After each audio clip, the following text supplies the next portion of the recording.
ಮುಖ ಉರಿತಾ ಇದೆ. ನನ್ನನ್ ನೋಡಿ ಮನ್ಸೂರಿತ್ ಅನ್ಸತ್ತೆ. ಅದು ನಿಜಾನೇ. ಕೆಲವ್ರು ಅಕ್ಕಪಕ್ಕ ಓಡಾಡಿದ್ರೆ ಸಾಕು, ಅವ್ರು ಮಾಡೋ ಕಿರಿಕಿರಿ ನಮ್ ಮೇಲೆ ಎಫೆಕ್ಟ್ ಆಗುತ್ತೆ. ನನ್ ಮುಖಕ್ ನಾನೇ ಟ್ರೀಟ್ಮೆಂಟ್ ತಗೋಬೇಕು. ಹೋಗಿ ಫೇಸ್ ವಾಶ್ ಮಾಡ್ತೀನಿ. ಹೋಗಿ ಸಾಧ್ಯ ಆದ್ರೆ ಮುಖದ ಜೊತೆ ಸ್ವಲ್ಪ ಮನ್ಸನ್ನು ವಾಶ್ ಮಾಡಿ. ಫೇಸ್ ವಾಶ್ ಮಾಡಿದ್ರೆ ಬರೀ ಮುಖದ ಕಲೆ ಹೋಗುತ್ತೆ. ಆದ್ರೆ ಮೈಂಡ್ ವಾಶ್ ಮಾಡಿದ್ರೆ ಸರಿ ಯಾವ್ದು ತಪ್ಪು ಯಾವ್ದು ಅಂತ ನಿಮ್ ಮನ್ಸಿಗೆ ಕ್ಲಿಯರ್ ಆಗಿ ಗೊತ್ತಾಗತ್ತೆ. ಹಲೋ, ನಾನ್ ಡೈಲಿ ಮೈಂಡ್ ವಾಶ್ ಮಾಡ್ತಾನೆ ಇದೀನಿ. ಆದ್ರೆ ಮನ್ಸಲ್ಲಿರೋ ಒಂದ್ ಕಸ ನಾನು ಎಷ್ಟೇ ವಾಶ್ ಮಾಡಿದ್ರು ಮನ್ಸಿಂದ ಹೊರಗ್ ಹೋಗ್ತಾನೆ ಇಲ್ಲ. That is my biggest problem. ಹೊರಗ್ ಹಾಕೋದು ತುಂಬಾ ಕಷ್ಟ. ಓಹೋ, ಒಳಗಡೆ ಕಸನಾ? ಯಾವ್ದದು? ನನ್ ಮನ್ಸಲ್ಲಿರೋ ಕಸ ನೀನೆ. ಹೌದಾ, ಥ್ಯಾಂಕ್ಸ್. ಕಸಾನೋ ರಸನೋ, ಒಟ್ನಲ್ಲಿ ನಾನ್ ನಿಮ್ ಮನ್ಸ್ ಒಳಗಡೆ ಇದೀನಿ ಅಂತ ನೀವೇ ಒಪ್ಕೊಂಡಲ್ಲ ಅಷ್ಟೇ. ಮನ್ಸ್ ಒಳಗಡೆ ಎಂಟ್ರಿ ಸಿಕ್ಕಾಯ್ತು. ಇನ್ನು ಆ ಕಸನ ಕ್ಲೀನ್ ಮಾಡ್ತಿರೋ ಸೇವ್ ಮಾಡ್ತಿರೋ ನಿಮಗ್ ಬಿಟ್ಟಿದ್ದು. ಓವರ್ ಆಗಿ ಇಮ್ಯಾಜಿನ್ ಮಾಡ್ಬೇಡ. ನೀನ್ ನನ್ ಮನ್ಸಲ್ಲಿರೋ ಕಸ ಜಸ್ಟ್ ವೇಸ್ಟ್ ಅಷ್ಟೇ. ನೆನ್ಪಿಟ್ಕೊಳ್ಳಿ ವಿವೇಕ್ ಸರ್, ಇವತ್ತು ನಿಮ್ ಮನ್ಸಿಗೆ ಯಾವ್ದ್ ಕಸ ಅನ್ಸ್ತಿದ್ಯೋ ಅದು ಮುಂದೆ ರಸ ಆಗುತ್ತೆ. ಅದು ಇರಿ ಸರ್, ಇವತ್ತು ಮರದಲ್ಲಿ ಹರಿಯೋ ಹುಳನ ನೋಡಿ ಅಸಹ್ಯ ಪಟ್ಟು ಮುಖ ಸಿಂಡಿಸ್ತಾರೆ. ಆದ್ರೆ ಅದೇ ಹುಳ ನಾಳೆ ಸುಂದರವಾದ ಚಿಟ್ಟೆ ಆದಾಗ ವಾವ್ ಎಷ್ಟು ಚೆನ್ನಾಗಿದೆ ಅಂತ ಕಣ್ಣರಳಿಸಿ ನೋಡ್ತೀರಿ. ಇವತ್ತು ಖಾಲಿ ಗಂಟಿರೋ ಕೆಸರು ಮಣ್ಣು ಅಂತ ಅಸಹ್ಯ ಪಡ್ತೀರಾ. ಆದ್ರೆ ಅದೇ ಮಣ್ಣು ಕಲಾವಿದನ್ ಕೈಯಲ್ಲಿ ಸುಂದರವಾದ ಮಡಿಕೆ ಆಗಿ ಬಾಯರ್ಗೆ ತಣಿಸಿದಾಗ ಅದೇ ಮಡಿಕೆಗೆ ಮುತ್ತಿಡ್ತೀರಾ. ಇವತ್ತು ಸಮುದ್ರ ದಡದಲ್ಲಿ ಬಿದ್ದಿರೋ ಒರಟಾದ ಕಪ್ಪೆ ಚಿಪ್ಪು ಅಂತ ನಿರ್ಲಕ್ಷ್ಯ ಮಾಡಿ ಬಿಸಾಡ್ತೀರಾ. ಆದ್ರೆ ನಾಳೆ ಅದೇ ಕಪ್ಪೆ ಚಿಪ್ಪಿಂದ ಮುತ್ತು ಹೊರಗಡೆ ಬಂದಾಗ ಅದನ್ನ ಕೊಂಡ್ಕೊಂಡು ಪ್ರೆಸ್ಟೀಜ್. ಇವತ್ತು ಆಕಾಶ ಕಂಡ್ಕೊಂಡಿರೋ ಕಪ್ಪಾದ ಕಾರ್ಮೋಡ ಅಂತ ಮುಖ ತಿರುಗಿಸ್ತೀರಾ. ಆದ್ರೆ ಅದೇ ಕಾರ್ಮೋಡ ತಂಪಾದ ಮಳೆ ಸುರಿದಾಗ ಅದ್ರಲ್ಲೇ ಕೈ ಒಡ್ಡಿ ಸಂತೋಷ ಪಡ್ತೀರಾ. ಇದೇ ತಾನೇ ಲೈಫು. ಇದ್ ಬರೀ ಕತೆ. ನೀನ್ ಹೇಳ್ತಿರೋ ಕತೆ ಅಷ್ಟೇ, ವಾಸ್ತವ ಅಲ್ಲ. ನಿನ್ ಕತೆ ಕೇಳೋಕ್ ನಂಗ್ ಟೈಮ್ ಇಲ್ಲ. ಹೆಂಡತಿ ಕೊಡೋಕ್ ಟೈಮ್ ಇಲ್ವಾ? ಇಲ್ಲ, ಟೈಮ್ ಇಲ್ಲ. ಓಹ್, ಹಾಗಾದ್ರೆ ಏನ್ ಕೊಡ್ತೀರಾ? ಏನು ಕೊಡಲ್ಲ. ಆದ್ರೆ ಈ ಟೋನ್ ಮಾತ್ರ ಸದ್ಯಕ್ಕಲ್ಲ ಕೊಡ್ತೀನಿ ಅನ್ನೋ ತರ ಇದೆಯಪ್ಪ. ಆ ಮುಂದಕ್ಕೆ ಅನ್ನೋದನ್ನ ಎಡಿಟ್ ಮಾಡಿ ಈಗ್ಲೇ ಏನಾದ್ರೂ ಇಲ್ಲೇ ಇರ್ತೀನಿ. You can call. Hello hello ನನ್ನ ಪ್ರೀತಿಯ ಮಚ್ಚಿ, ಬೆಳಿಗ್ಗೆ ಸೂರ್ಯ ಹುಡ್ದಾಗಿಂದ ನಿನ್ಗೆ ಅದೆಷ್ಟು ಸಂದೇಶ ಕಳ್ಸಿದೀನಿ. ಎಂತೆಂತ ಸುಂದರವಾದ ಕವನದ ಧ್ವನಿ ಸಂದೇಶ ಕಳ್ಸಿದೀನಿ. ಆದ್ರೆ ನೀನ್ ಇಷ್ಟೊತ್ತಾದ್ರೂ ಒಂದಕ್ಕೆ ಒಂದು ಚಿಕ್ಕ ಉತ್ತರನಾದ್ರೂ ಕೊಟ್ಟಿದೀಯಾ? ಯಾಕಿಷ್ಟು ಕಠೋರ ನಿನ್ನ ಹೃದಯ ಮಚ್ಚಿ? ನಿಲ್ಸು ಮೊದ್ಲು. ನೀನ್ ಓವರ್ ಆಯ್ತು. ನಿನ್ ಮೆಸೇಜ್ ನಾನೇ ರಿಪ್ಲೈ ಕೊಡ್ಬೇಕು? ಫೋನ್ ಓಪನ್ ಮಾಡಿದ್ರೆ ಸಾಕು ತಲೆನೋವು ಬರೋ ತರ ದರಿದ್ರ ಕವನಗಳನ್ನು ಕಳ್ಸ್ತಾನೆ ಇರ್ತೀಯ. ತಲೆ ಬುಡ ಇಲ್ದಿರೋ ನಿನ್ ಶಾಯರಿಗಳನ್ನ ಕೇಳೋ ತಾಳ್ಮೆ ಪುರ್ಸೊತ್ತು ಈ ಚಿನ್ನುಗಿಲ್ಲ. ನನ್ ಕವನ ಅರ್ಥ ಆಗಿಲ್ಲ ಅಂದ ತಕ್ಷಣ ಅದು ಚೆನ್ನಾಗಿಲ್ಲ ಅಂತ ಅರ್ಥ. ನೀನು ಹಾಗೆ ಅಲ್ವಾ? ಮತ್ತೆ ಮತ್ತೆ ಕೇಳ್ಬೇಕು ಅನ್ಸೋ ಶಾಯರಿ, ಗಜಲ್ಗೆ ಒಳಾರ್ಥ ಇರೋ ನಿನ್ನ ಬಾಯ್ ಮುಚ್ತ್ಯಾ ಮಚ್ಚಿ. ಒಬ್ದಿದ್ರು ಒಬ್ದೇ ಇದ್ರು ನಾವ್ ದಿನದಿಂದ ದಿನಕ್ಕೆ ತುಂಬಾ ಹತ್ರ ಆಗಿದೆಯಲ್ವಾ? ವಾಟ್ ಹತ್ರನಾ? ಜೇಡಿ ಮೈಂಡ್ ಮುಗ್ದವನೆ. ನಾನೇನಾರು ಹತ್ರ ಇದ್ದಿದ್ರೆ ನಿನ್ ಬಾಯಲ್ಲಿ ಒಂದ್ ಹಲ್ಲು ಇಡ್ತಿಲ್ಲಲ್ಲ ಅಷ್ಟೇ. ಹಲೋ ಹಲೋ ಹಲೋ ಮಚ್ಚಿ, ನೀನ್ ಪೂರ್ತಿಯಾಗಿ ಯಾವ್ದೋ ರೊಮ್ಯಾಂಟಿಕ್ ಅರ್ಥಕ್ ಹೋಗ್ಬೇಡ.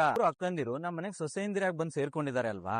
ಆ ನೆಂಟಸ್ತಿಕೆ ದೃಷ್ಟಿಯಿಂದ ನಾನು ಇಬ್ರು ಹತ್ರ ಆಗ್ತಿದೀವಿ ಅಂತ ಹೇಳ್ದೆ. ಅದಕ್ಕೆ ಯಾಕೆ ನೀನ್ ಬುಲೆಟ್ ತರ ಸಿಡಿತೀಯಾ? ಏಯ್, ಯಾರ್ ಹತ್ರ ಆದ್ರೂ ನಾವ್ ದೂರನೇ, ಅರ್ಥ ಆಯ್ತಾ? ನಮ್ ಮನ್ಸ್ ಕನೆಕ್ಟ್ ಆದ್ರೆ ನಾವ್ ದೂರ ಇದ್ರು ಹತ್ರನೇ ಆಲೋಚನೆ. ಹೀಗೆ ಮಾತಾಡ್ತಿದ್ರೆ ನಿನ್ ಬಾಯಿಗೆ ಹಾಕ್ತೀನಿ ಮಣ್ಣು. ಇಡ್ತೀಯ ಸ್ವಲ್ಪ ಫೋನು? ಇವಳು ಬೈದ್ಲು ಅಂತ ಬೇಜಾರ್ ಮಾಡ್ಕೊಳ್ಳ, ಅಥವಾ ಅವಳು ಬೈಗುಳ ಕೂಡ ಕವನದ ದಾಟಿಯಲ್ಲೇ ಇದೆ ಅಂತ ಖುಷಿ ಪಡ್ಲ? ಖಾಕಿಯ ಕಾವಲಿನ ನಡುವೆ ಸಜ್ಜನರ ಪಾಲಿಗೆ ಈ ಬದುಕು ನೆಮ್ಮದಿಯ ಅರಮನೆ, ದುರ್ಜನರ ಪಾಲಿಗೆ ಅದೇ ಬದುಕು ಕಂಬಿ ಎಣಿಸುವ ಸೆರೆಮನೆ. ಮೋಸ ವಂಚನೆಯ ಮುಖವಾಡ ಕಳಚಲೇಬೇಕು ಒಂದು ದಿನ, ತಪ್ಪು ಮಾಡಿದವನಿಗೆ ಜೈಲೇ ಗತಿ, ಕಾದಿದೆ ಆ ಶಿಕ್ಷೆಯ ದಿನ. ಪಾಪ ಪುಣ್ಯದ ಲೆಕ್ಕಾಚಾರ ಎಂದಿಗೂ ತಪ್ಪದು ಗುರುವೇ, ಕರ್ಮದ ಗಾಳಕ್ಕೆ ಸಿಕ್ಕಿ ಬೀಳಲೇಬೇಕು ಖಾಕಿಯ ಕಾವಲಿನ ನಡುವೆ, ಖಾಕಿಯ ಕಾವಲಿನ ನಡುವೆ. ಓಹ್, ಬನ್ನಿ ಸರ್ ಬನ್ನಿ. ನೋಡಿ, ಕವನಗಳಿಗೂ ಭವಿಷ್ಯ ಹೇಳೋ ತಾಕತ್ತಿದೆ ಅನ್ಸುತ್ತೆ. ನಾನು ಸೆರೆಮನೆ ಅಂತ ಕವನ ಸಾಲುಗಳು ಬರಿತಾ ಇದ್ದೆ. ಸರಿಯಾಗಿ ಅದೇ ಸಮಯಕ್ಕೆ ಖಾಕಿ ಕಾವಲಿನ ಆಗಮನ ಆಯ್ತು. ಭಲೇ ಟೈಮಿಂಗ್ ಸರ್ ನಿಮ್ದು. ನಿಮ್ ಕವನದ ಸಾಲು 100% ಸತ್ಯಾಂಶ. ನಾವಿರೋದೇ ಆ ದುರ್ಜನರಿಗೆ ಸೆರೆಮನೆ ದಾರಿ ತೋರ್ಸಕ್ಕೆ. ನಿಜ ಸರ್. ಆದ್ರೆ ನೀವು ಬಂದಿದ್ದೀರಾ ಅಂದ್ರೆ ಸುಮ್ನೆ ಅಂತೂ ಬಂದಿರಲ್ಲ, ಏನೋ ಮುಖ್ಯವಾದ ವಿಚಾರ ಇರುತ್ತೆ. ಏನ್ ಸಮಾಚಾರ ಸರ್? ಮೋನಿಕಾ ಕಿಡ್ನಾಪ್ ಕೇಸ್ ನ ಡೆಡ್ ಎಂಡ್ ಅನ್ಕೊಂಡಿದ್ವಿ, ಬಟ್ ಈಗ ಪಿಕ್ಚರ್ ಕ್ಲಿಯರ್ ಆಗಿದೆ. ಆ ಕಿಡ್ನಾಪರ್ಸ್ ಹಿಂದೆ ಇರೋ ಅಸ್ಲಿ ಕಲ್ಪ್ರಿಟ್ ಯಾರು ಅಂತ ಎವಿಡೆನ್ಸ್ ಸಮೇತ ನಮ್ಗೆ ಗೊತ್ತಾಗಿದೆ. ಅಂದ್ರೆ ಅರೆಸ್ಟ್ ಆಗಿರೋ ಮದನ್ ಬಾಯ್ ಬಿಟ್ನಾ ಸರ್? ಸತ್ಯ ಕಕ್ಬಿಟ್ನಾ?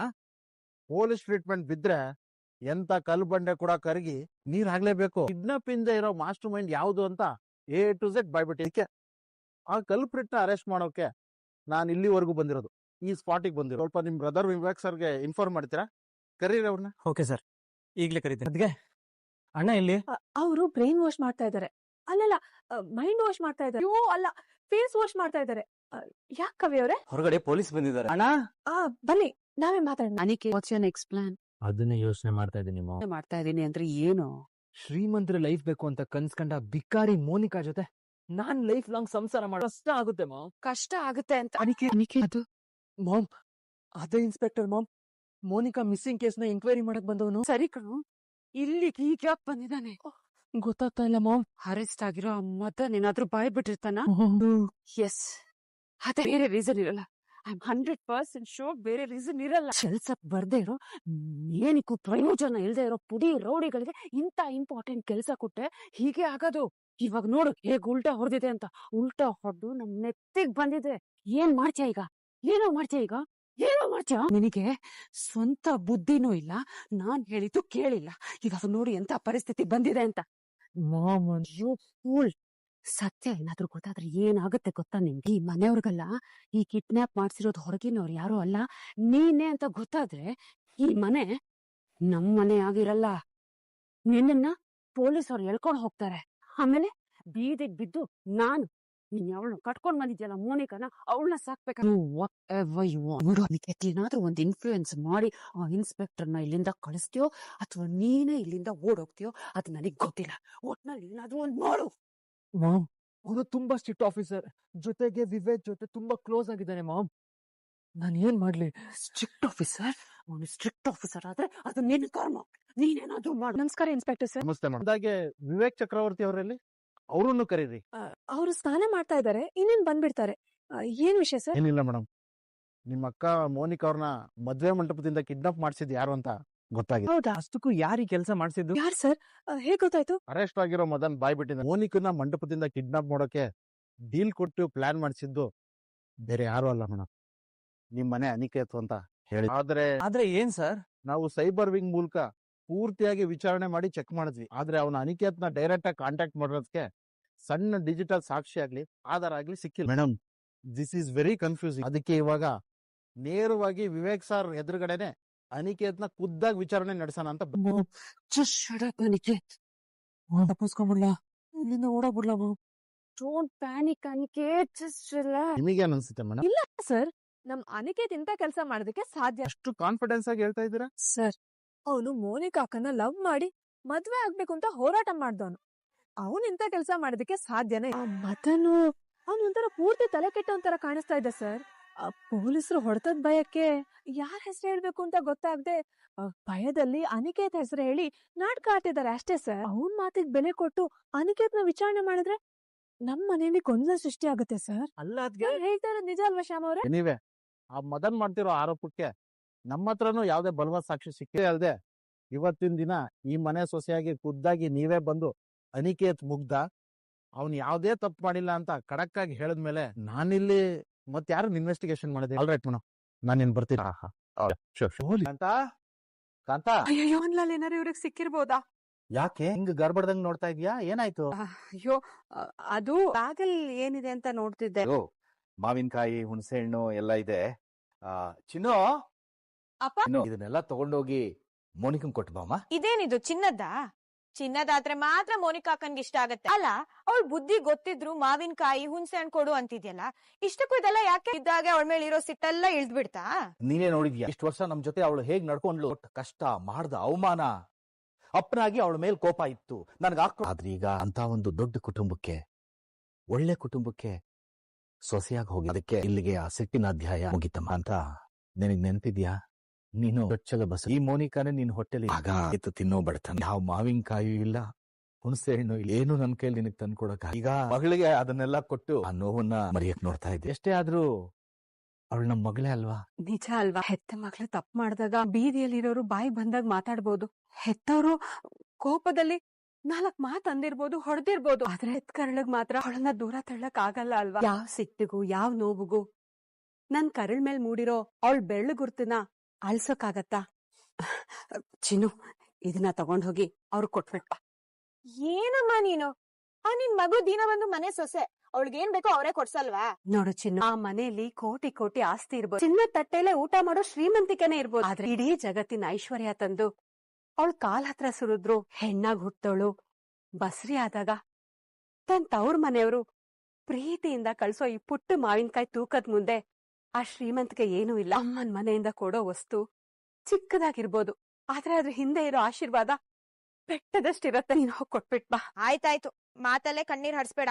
ಆ ಕಣ್ಣೀರ್ ಮೇಲೆ ಬೋಟಲ್ಲೇ ನಾನು ಆ ಮನೆಗೆ ಹೋಗ್ಬೇಕಾಗತ್ತೆ ಅಷ್ಟೇ. ಸದ್ಯಕ್ಕೆ ಆಟೋದಲ್ಲೇ ಹೋಗ್ತೀನಿ. ಅದ್ಕೆ ಏನ್ ಮಾಡ್ಬಿಟ್ರಿ ನೀವು? ಅನಿಕೇತ್ ಇಷ್ಟು ದೊಡ್ಡ ತಪ್ಪು ಮಾಡಿದಾನೆ ಅಂತ ಪಕ್ಕಾ ಗೊತ್ತಿದ್ರು ಅವ್ನ್ ಮಾಡಿರೋ ದ್ರೋಹನ ಜಗತ್ತಿನ ಮುಂದೆ ಸಾಬೀತುಪಡಿಸೋ ಇಂಥ ಒಂದು ಒಳ್ಳೆ ಅವಕಾಶನ ನೀವ್ ಬೇಕು ಅಂತಾನೆ ಕಳ್ಕೊಂಡ್ಬಿಟ್ರಿ. ಅದಕ್ಕೆ ನಿಮ್ ನಡೆ ನನಗೆ ಒಂಚೂರು ಅರ್ಥ ಆಗ್ತಿಲ್ಲ. ಅದಕ್ಕೆ ಕವಿ ಸರ್, ತಪ್ಪು ಮಾಡಿದ್ದು ಅನಿಕೇತ್ ನಿಜ, ಆದ್ರೆ ಅವನು ಮೋನಿಕಾ ಅಕ್ಕನ್ ಗಂಡ ಅಲ್ವಾ? ಮದ್ವೆ ಆದ್ ಮಾರನೇ ದಿನನೇ ಪೊಲೀಸರು ಗಂಡನ್ ಅರೆಸ್ಟ್ ಮಾಡ್ಕೊಂಡು ಹೋದ್ರೆ ಅದು ತನ್ನನ್ ಕಿಡ್ನಾಪ್ ಮಾಡ್ಸಿದ ಕಾರಣಕ್ಕೆ. ಅದು ಅಕ್ಕನ್ ಮನಸ್ಸಿಗೆ ಬೀಳೋ ದೊಡ್ಡ ಏಟಾಗಲ್ವಾ? ಎದುರು ದ್ರೋಹ ಸಾಬೀತಾಗಿ ಕೊನೆಗೆ ಜೈಲ್ ಸೇರ್ಕೊಂಡ್ರೆ ಅದ್ರಿಂದ ಜೀವನ ಪರ್ಯಂತ ತೊಂದ್ರೆ ಅನ್ಭವಿಸೋದು ನನ್ನ ಅಕ್ಕ ಅಲ್ವಾ? ಆ ಅನಿಕೇತ್ ಇನ್ಮೇಲಾದ್ರೂ ಬುದ್ಧಿ ಕಲ್ತು ತನ್ ತಪ್ಪನ್ನ ತಿದ್ಕೊಂಡು ಒಳ್ಳೆಯನಾಗ್ ಬದುಕ್ಲಿ, ಅಷ್ಟೇ ನನಗ್ ಬೇಕಾಗಿರೋದು. ಅವನ್ ಬದಲಾವಣೆಯಿಂದಾಗಿ ಇನ್ಮೇಲಾದ್ರೂ ನನ್ನ ಅಕ್ಕನ್ ಬದುಕು ಸರಿ ಹೋಗ. ನಾವೆಲ್ರೂ ಒಂದೇ ಚಾವಣಿ ಕೆಳಗೆ ಒಟ್ಟಾಗಿ ಸಂಸಾರ ಮಾಡ್ತಾ ಇದೀವಿ.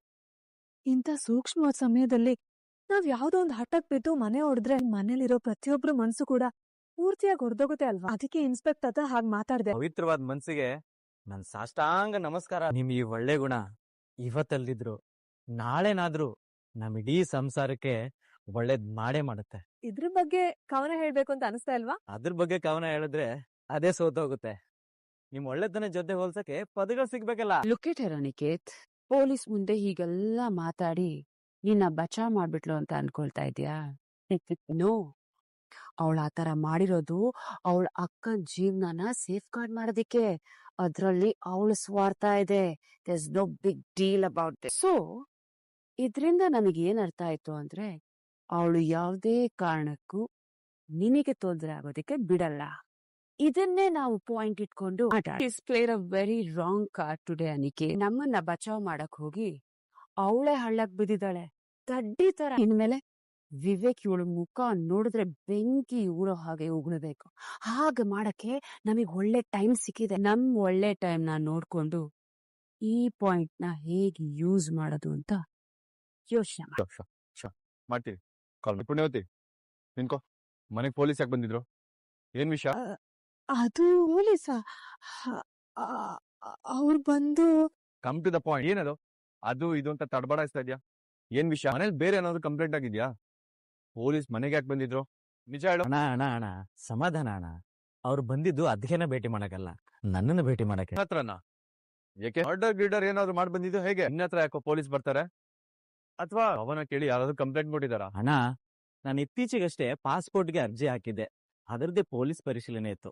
ಅದನ್ನೇ ವಿಚಾರಣೆ ಮಾಡ್ಕೊಂಡು ಹೋಗೋಣ ಅಂತ ಬಂದಿದ್ರು. ಪಾಸ್ಪೋರ್ಟಾ? ನಿನ್ಗೆ ಆರ್ ಯು ಕಿಡಿಂಗ್ ಮೀ? ನೀನ್ ಈ ಮನೆ ಬಿಟ್ರೆ ಆಟ ಆಡೋ ಗ್ರೌಂಡು, ಆ ಗ್ರೌಂಡ್ ಬಿಟ್ರೆ ಈ ಮನೆ, ಈ ರೇಡಿಯಸ್ ಬಿಟ್ಟು ನೀನೆಲ್ಲೂ ಹೋಗೋದೇ ಇಲ್ಲ. ನಿನಗೆ ಯಾಕೋ ಪಾಸ್ಪೋರ್ಟ್? ಯಾವ ಕಂಟ್ರಿಗೆ ಹೋಗೋಕ್ ಪ್ಲಾನ್ ಮಾಡ್ತಿದ್ಯಾ? ಅಣ್ಣ, ಪಾಸ್ಪೋರ್ಟ್ ಅಂದ್ರೆ ಬರೀ ದೇಶ ಬಿಟ್ಟು ದೇಶ ಸುತ್ತಕ್ ಮಾತ್ರ ಅನ್ಕೋಬೇಡ. ಅದಕ್ಕೆ ಒಂದು ಆಳವಾದ ಅರ್ಥ ಇದೆ. ದೇಶದ ಗಡಿ ದಾಟಲು ಬೇಕು ಪಾಸ್ಪೋರ್ಟಿನ ಗತ್ತು, ಹೃದಯದ ಗಡಿ ದಾಟಲು ಬೇಕು ಪ್ರೀತಿಯ ಸ್ವತ್ತು, ಹಾರುವ ವಿಮಾನ ಹತ್ತಲು ಬೇಕು ವೀಸಾ ಅನ್ನೋ ಸ್ಟ್ಯಾಂಪು. ಆದರೆ ಈ ನಿನ್ನ ಸಿಡುಕು ಮುಖ ನೋಡಿದರೆ ಇಲ್ಲೇ ಆರಿ ಹೋಗುವುದು ನನ್ನ ಕವನದ ಕಂಪು. ಓ ಮೈ ಗಾಡ್! ಏಯ್ ನಿಲ್ಸೋ. ನಿನ್ ಪಾಸ್ಪೋರ್ಟ್ ಆದ್ರೂ ಕ್ಯಾನ್ಸಲ್ ಆಗ್ಲಿ ಅಥವಾ ನಿನ್ ವೀಸಾ ಆದ್ರೂ ರಿಜೆಕ್ಟ್ ಆಗ್ಲಿ, ಆದ್ರೆ ನೀನ್ ಕವನ ಕೇಳೋದಿದ್ಯಲ್ಲ, ಇಟ್ಸ್ ಎ ಪ್ಯೂರ್ ಟಾರ್ಚರ್. ಕವನ ಕೇಳೋ ಬದಲು ನನ್ ತಲೆನ್ ತಗೊಂಡೋಗ್ ಮಿಕ್ಸಿ ಒಳಗ್ ಹಾಕೋದೇ ಬೇಡ. ಅಣ್ಣ, ಇನ್ನೊಂದ್ ಕವನ ಕೇಳೋಣ. ಅಪ್ಪ ಗ್ರೇಟ್. ಅಷ್ಟೇ ಸರಿಯಾದ ಟೈಮಿಗೆ ಬಂದು ನಿಮ್ ಪಾಸ್ಪೋರ್ಟ್ ಕವನದಲ್ಲಿ ನನ್ನನ್ನ ಬಚಾವ್ ಮಾಡಿದ್ರಿ. ಥ್ಯಾಂಕ್ ಯು ಶ್ಯಾಮ್ ಅವ್ರೆ. ನಿಮ್ ಒಳ್ಳೆ ಮನ್ಸಿಗೆ ಒಳ್ಳೇದಾಗ ಆ ದೇವ್ರು ನನ್ಗೊಂದ್ ಒಳ್ಳೆ ಕವನ ಹೊಳೆಯೋ ಹಾಗೆ ಮಾಡ್ದ. ನೀವು ಬಚಾವಾದ್ರಿ ಅಷ್ಟೇ. ಬೆಳಗ್ಗೆ ಎಲ್ಲೋ ಅರ್ಜೆಂಟ್ ಅಲ್ಲಿ ಹೋಗ್ತಾ ಇದ್ಯಾ? ಯಾವತ್ತು ಕೇಳ್ದಿರೋ ಪ್ರಶ್ನೆ ಇವತ್ ಕೇಳ್ತಾ ಇದ್ಯಾ? ಆದ್ರೆ ನನಗ್ ಪ್ರಶ್ನೆ ಕೇಳ್ದೆ ಇದ್ದಿದ್ ತಪ್ಪು ಅನಿಸ್ತಾ ಇದೆ. ನಿನ್ ಮನ್ಸಲ್ಲಿ ನನ್ ಬಗ್ಗೆ ಹೊಸ ಅನುಮಾನ ಶುರು ಆಗಿದ್ಯಾ? ನಾನು ನಿನ್ನ ಎಷ್ಟು ನಂಬಿದ್ನೋ ಅಷ್ಟು ನಂಬಿಕೆ ಈ ಮನೇಲಿ ಯಾರ ಮೇಲೂ ಇಟ್ಟಿರ್ಲಿಲ್ಲ. ಇವತ್ತಿಂದ ನೀನು ನಮ್ ಮೇನ್ ಬ್ರಾಂಚಿಗೆ ಬಂದು ನನ್ ಕೈ ಕೆಳಗೆ ವರ್ಕ್ ಮಾಡ್ಬೇಕು. ಇನ್ಮೇಲಿಂದ ನೀನ್ ಯಾವ್ದೇ ಸಣ್ಣ ನಿರ್ಧಾರ ತಗೊಂಡ್ರು ನನ್ನನ್ ಕೇಳಿನೇ ತಗೋ.